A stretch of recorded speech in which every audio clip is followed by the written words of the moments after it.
Sir, కూటమి ప్రభుత్వంలో జనసేన ఒక ప్రత్యేక పార్టీగా అయితే పేరు తెచ్చుకునింది. అందులో కూడా మీరు మొన్నటిదాకా అధికార పార్టీ ప్రతినిధిగా ఉన్నారు. ఇప్పుడు అబ్జర్వర్స్‌గా ఉన్నారు.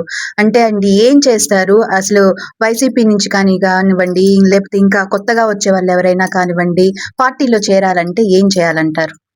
ఇప్పుడు మాకొకటే ఇన్‌స్ట్రక్షన్స్ ఇచ్చారు. మేము ముగ్గురమే కాకుండా ఇంకొక ఇద్దరున్నారు మాకు అబ్జర్వర్ టీమ్స్‌లో. జిల్లా మొత్తానికి నెల్లూరు జిల్లాకి 28 మంది అబ్జర్వర్ టీమ్ ఏశారు. దానిలో బొమ్మిరి నాయకర్ గారు ఎమ్మెల్యే, శాసనసభ్యులు, ఎమ్మెల్యే గారు కూడా మాకు అబ్జర్వర్‌గా ఉన్నారు. ఆయన కింద మేము 28 మంది పనిచేస్తా ఉన్నాం. ఈ జిల్లాలో ఉండేటువంటి ఇప్పుడేందంటే గతంలో అన్ని కొన్ని నియోజకవర్గాలకి ఇన్ఛార్జీలున్నారు. కొన్ని నియోజకవర్గాలకు పీఓసీలున్నారు. వీళ్ళందరితో కాకుండా ఈసారి కొత్తగా అందరినీ కొత్త ఇన్ఛార్జీలనే కాదు, పని చేసేటువంటి కార్యకర్తలకి ఇన్ఛార్జీలు ఇవ్వాలని చెప్పేసి ఒక దృఢ సంకల్పంతో పవన్ కళ్యాణ్ గారు పార్టీని అభివృద్ధి చేసుకోవాలి మనం అని చెప్పేసి ఒక ఆలోచనతో అన్ని నియోజకవర్గాలకి ఇన్ఛార్జీలని, మండల కమిటీలని క్షేత్రస్థాయి నుండి, మండల స్థాయి నుండి, గ్రామ స్థాయి వరకు తీసుకొని రావాలని చెప్పే ఒక ఆలోచనతో ప్రతి ఒక్కరు ఎవరైతే పని చేశారో, అంటే ఇంతకు ప్రతి రాజకీయ పార్టీలు ఎలా ఉంటుందంటే డబ్బులు ఉండేటువంటి వ్యక్తులకే ఉంటది. జనసేనలో అలా కాదు. డబ్బులు ఉన్నాయా లేవా అవన్నీ చూడరు. పని చేయగలరా లేదా. పవన్ కళ్యాణ్ గారి కోసం పనిచేసేటువంటి వ్యక్తులు, ప్రజల కోసం పనిచేసేటువంటి వ్యక్తుల కోసం ఎదురు చూస్తా ఉన్నారు. దానిలో భాగంగానే 28 మంది పెట్టారు. జిల్లాలో ఎవరైతే ఆ 10 రోజులు జరిగింది, ఎవరైతే పార్టీలో ఏ క్యాడర్ కావాలని కోరుకుంటున్నారో ఆయా క్యాడర్ల వాళ్ళు ఒక అప్లికేషన్లు పార్టీ ఆఫీస్ నుండి ఇచ్చారు. అప్లికేషన్లు రాసి అప్లికేషన్లు చేస్తే పవన్ కళ్యాణ్ గారు దాన్ని పరిశీలించి దాని యొక్క ఎవరికి ఏ పదవి సూటబుల్ అవుతుందో ఆ పదవి ఇచ్చేదానికి సన్నాహాలు సిద్ధమవుతా ఉన్నాయి. రేపు ఆగస్టు 15 లోపల అందరిని, ప్రతి ఒక్కరిని కూడా అనౌన్స్ చేసే అవకాశం కనిపిస్తా ఉంది. సార్, ప్రెజెంట్ అయితే కూడా ఒక పుకార్ అయితే హల్చల్ చేస్తూ ఉంది. ఎవరైతే సుకుమార్ రెడ్డి గారు ఉన్నారో వారు కూడా ఈ జనసేనకి ఒక మంచి స్థాయిలో పెట్టేటట్టుగా కూడా జనసేన పార్టీ ఆలోచనలు చేస్తుందని చెప్పని కూడా అనుకుంటూ ఉన్నారు. అది ఎంతవరకు నిజమంటారు? మేము కూడా విన్నామయ్యి ఆరోపణలు. కానీ మాది ఒకటే, జనసేన పార్టీలో ప్రతి కార్యకర్త ఒకటే కోరుకుంటారు. ఇప్పటి నుండే కాదు, గత 2014 నుండి పార్టీ పెట్టినప్పటి నుండి కూడా కార్యకర్తలు, నాయకులు, ఓటర్స్ కూడా ఎట్లా ఆలోచిస్తారంటే పవన్ కళ్యాణ్ గారు అల్టిమేట్ డెసిషన్. అంటే పవన్ కళ్యాణ్ గారు మా నాయకుడు. పవన్ కళ్యాణ్ గారు ఎవరిని పెడితే వాళ్ళకి పనిచేసే ధోరణిలోనే ఉంటారు ఎవరైనా. ఎందుకంటే మాకు ఒక మాట చెప్పారు 2017లో మమ్మల్ని పిలిచి, నెల్లూరు జిల్లా నుండి పిలిచి కూర్చోబెట్టి ఒక మాట చెప్పారు ఆయన. ప్రతి జిల్లాలో ప్రతి ఒక్కరికి కూడా ఎట్లా చెప్పేవాళ్ళంటే, ఈరోజు పవన్ ఎక్కడ పోటీ చేసినా, ఈరోజు విజయ్ గారు ఉన్నారు, విజయ్ గారు కూడా ఈ ప్రతి నియోజకవర్గం నాది అని చెప్పినట్టు పవన్ కళ్యాణ్ గారు 2017లోనే ఈ ప్రతి నియోజకవర్గంలో నేనే నాయకుల్లాగా భావించండి, నేను పెట్టానంటే నాకు నమ్మకం ఉంటేనే పెట్టాను అని చెప్పి ఆయన చెప్పాడు. అట్లే మేము కూడా ఈ రోజు కూడా ఎవరిని పెడితే వాళ్ళకే పనిచేసాం. రేపు కూడా ఎవరికి పెడితే వాళ్ళు పనిచేస్తాం. అది సుకుమార్ రెడ్డి గారు కావచ్చు, ఇప్పుడు ఉండేటువంటి అల్లరి సుధాకర్ గారు కావచ్చు, గతంలో ఉండేటువంటి పొసిలేటి సుధాకర్ కావచ్చు, ఇంకొకరు కావచ్చు, సంథింగ్ ఎవరైనా కానివ్వండి, మా డెసిషన్ ఏంటంటే పవన్ కళ్యాణ్ గారు అల్టిమేట్. మాకు ఆయన ఎవరికి చెబితే వాళ్ళకి పనిచేయడానికి మేము ఎప్పుడు సిద్ధంగానే ఉన్నాము. మేమే కాదు, ప్రతి జన సైనికుడు, ప్రతి ఓటరు పవన్ కళ్యాణ్ గారిని అభిమానించే ప్రతి ఒక్కరు కూడా సపోర్ట్ చేస్తూనే ఉంటారు. ఖచ్చితంగా పెద్ద నాయకులు రావాలని కోరుకుంటాం. అది ఒక పేరు చెప్పకూడదు మనం, ఎందుకంటే మనం ఏది చెప్పినా కూడా అది వేరే విధంగా వెళ్తుంది.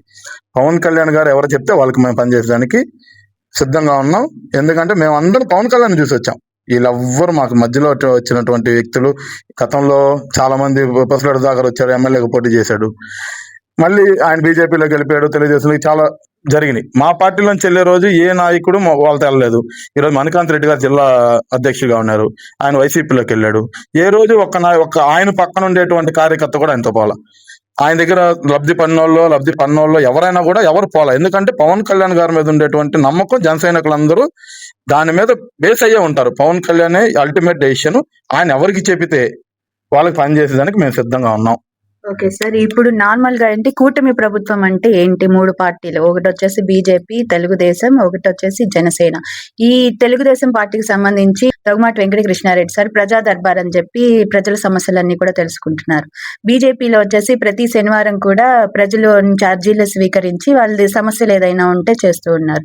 జనసేన పార్టీ తరపు నుంచి ప్రజల నుంచి ఏ విధంగా సమస్యలు తెలుసుకుంటున్నారు? ఏ విధంగా వాళ్ళ సమస్యలు తీరుస్తూ ఉన్నారు? ఈరోజు మేము జన సైనికులం కాబట్టి మేమే జనాల దగ్గరికి వెళ్తా ఉన్నాం. ఎందుకంటే ప్రతి నియోజకవర్గంలో ఉండేటువంటి మండల స్థాయి నాయకులు ఎవరైతే ఉన్నారో, ఇప్పుడు మా వెంకీ ఉన్నాడు, మండల స్థాయిలో ఉన్నాడు. నియోజకవర్గ పవన్ కళ్యాణ్ ఫ్యాన్స్ అధ్యక్షుడిగా మా అన్న ఉన్నాడు, శ్రీనాథ్ అన్న. టౌన్ అధ్యక్షుడిగా సాయన్ ఉన్నాడు. వీళ్ళందరూ కూడా ఏం చేస్తున్నామంటే మేమందరం ఎక్కడైతే సమస్య జరుగుతుందో ఆ సమస్య దగ్గరికి వెళ్ళి తెలుసుకుంటాం. మేము ఇది ఇప్పటి నుండే కాదు, 2014 నుండి అధికారంలో లేకపోయినా మేము దాన్ని ప్రజల యొక్క సమస్యను తెలుసుకుంటానే ఉండేవాళ్ళం. ఎవరైతే సమస్యలో ఇబ్బంది పడుతున్నారో వాళ్ళ సమస్య తెలుసుకొని మా వంతు ప్రతి ఒక్క సమస్యకి పరిష్కార దిశగానే పనిచేస్తాం. ఎందుకంటే మా స్థాయిలో మాకు ఎక్కడ పని జరగద్దో అక్కడ పని చేపిస్తున్నాం.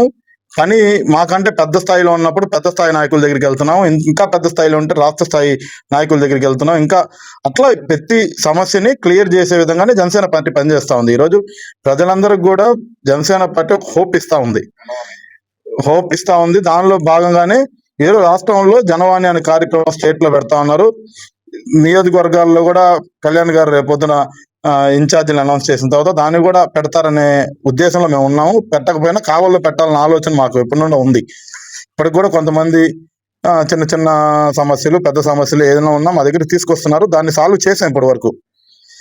ఈ విధంగానే ఇంకా సాల్వ్ చేస్తూనే ఉంటాం. ఎందుకంటే మేము పనిచేసేది, మాకు పవన్ కళ్యాణ్ గారు చెప్పింది ఒకటే, మీరు ప్రజల కోసం పనిచేయండి, ఓట్ల కోసం రాజకీయాల కోసం పనిచేయొద్దు అని చెప్పారు.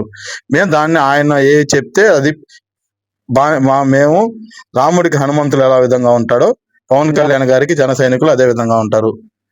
దాన్ని మేము ఆయన రాముడు హనుమంతుడికి ఎట్లా చెప్తాడో, ఎలా పాటిస్తాడో అలా మేము పాటిస్తానే ఉంటాం. మేము ఇప్పుడు ఏ సమస్య మా దగ్గరకు తీసుకొచ్చినా మేము క్లియర్ గా దానికి న్యాయం చేసే బాధ్యత జనసేన పార్టీ తీసుకుంటా ఉంది అని తెలియజేస్తాం.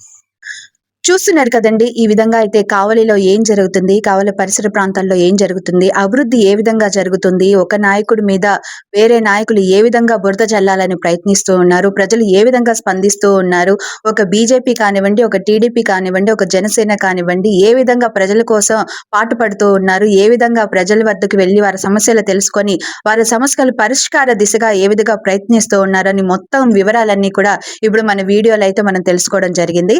ఇంకా కూడా ఎన్నో అభివృద్ధి కార్యక్రమాలు, కూటమి ప్రభుత్వం అంటేనే మీకు తెలుసు కదా, కూటమి ప్రభుత్వం అంటేనే అభివృద్ధి. ఈ అభివృద్ధి అనేది ఇంకా ఎన్నో విధాలుగా అయితే జరుగుతోంది. ఆ అభివృద్ధి కార్యక్రమాలన్నీ కూడా మీరు చూడాలనుకుంటే ఖచ్చితంగా CMD న్యూస్ అయితే సబ్స్క్రైబ్ చేసుకోండి. కెమెరామ్యాన్ వినోద్ తోటి కామాక్షి, కావలి.